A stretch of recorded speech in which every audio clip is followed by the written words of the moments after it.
Hi, friends. I have a book to read to you today called Not Quite Narwhal, and it was written and illustrated by Jesse Seema. So this book is all about this little animal right here, and he finds out that he is not a narwhal. For his whole life, he has thought that was what he was. He was born in the ocean. He always thought that he was a narwhal, but then he finds out that he's something else. And we're going to find out all about his adventure into finding out who he is and that is okay. All right, Not Quite Narwhal. Oh, and there he is.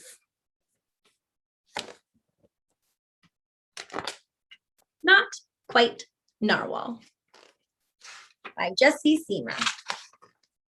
Kelp was born deep in the ocean. So he was born right there in the ocean. Oh, that must be his bed. He knew early on that he was different from the other narwhals. His tusk wasn't as long as everyone else's. He had different tastes in food, and he wasn't a very good swimmer.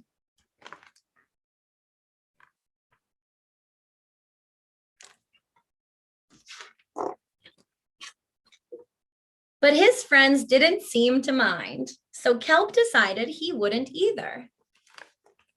Aw, such accepting friends.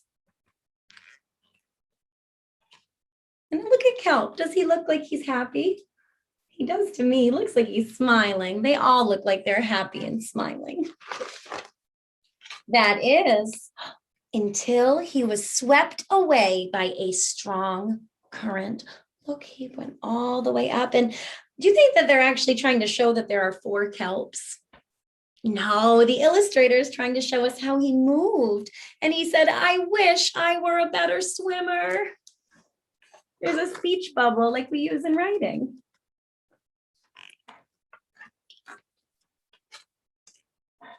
Kelp found himself at the surface closer to land than he'd ever been before.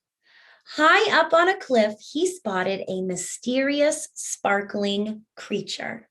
It looked so familiar. It looked like kelp. I wonder what it could be. It looked just like kelp. Do you see it up there? There it is, the mysterious, sparkling creature, and there's kelp. Kelp swam toward land as fast as he could, which wasn't very fast at all. Look, the night's turning to day and the sun has made it all the way up. But he's hoping that he could catch up with the creature that looked like him. When he finally reached the shore, Kelp felt a little bit anxious, a little bit worried, nervous. He had never left the ocean before. He was nervous about walking for the first time, but the land creatures made it look so easy. Do you think he's going to try it? Do you think he's going to be brave? I hope so. And it wasn't easy. But look, who is he trying to walk like? He's trying to walk like a crab. He says, oof. And here he's trying to hop like a frog. He's not a frog. And he says, oof again. But then eventually he got the hang of it because he started walking with all 4 legs, just like a turtle. Eventually he got the hang of it.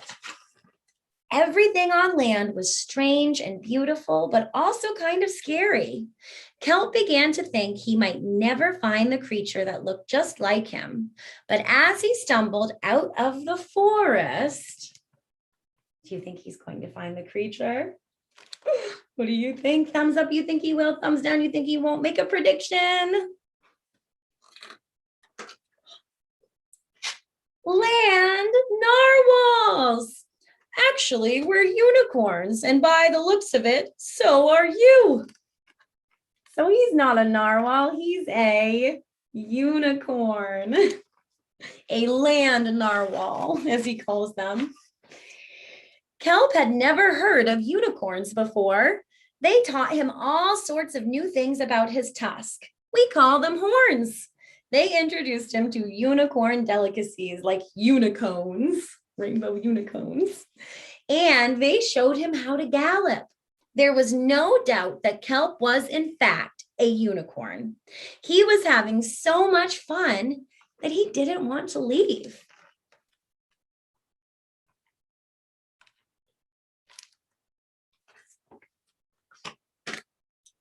But then he remembered all of his friends under the sea, and Kelp missed them terribly.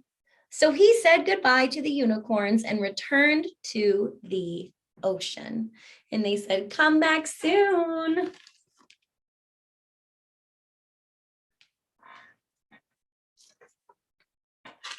Kelp swam towards home as fast as he could, which wasn't very fast at all, hoping that the narwhals would still like him now that he was a unicorn.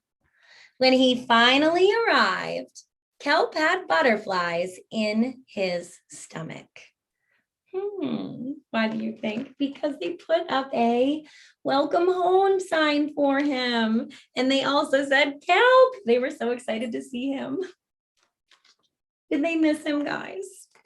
Yeah, his friends really missed him while he was gone. Kelp took a deep breath and told his friends the news. It turns out I'm not a narwhal. Of course you aren't. I'm a unicorn. We all knew that, they said. They already knew that he was a unicorn and not a narwhal, and they still love him. They're still his friends. Kelp was happy to be home, but now that he'd experienced life on land with the unicorns, he couldn't seem to forget them. Did he want to be a land narwhal with the unicorns or a sea unicorn with the narwhals? Ugh, Kelp couldn't decide. But then he realized that maybe, because he's missing both of them, he wants to be a unicorn and a narwhal. He realized that maybe, just maybe, and what are you noticing here? They're coming up on the beach. There's the narwhals and there are the unicorns. Maybe, just maybe, he didn't have to choose. Oh, so what happens at the end of the book? They all decide that they can be friends with each other. Oh, I love that ending. I think it's so sweet. I hope that you friends really like that book. And of course, I have a question. Well, actually, two questions for you with this one. So here's the first question. Why do you think Kelp felt sad after being with the unicorns for some time? Why do you think he was feeling sad?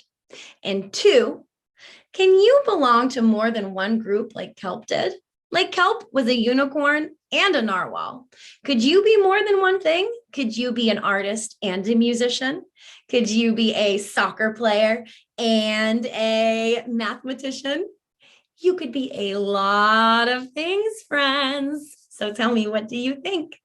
One, why do you think Kelp felt sad after being with the unicorns for some time? And two, can you belong to more than one group like Kelp did?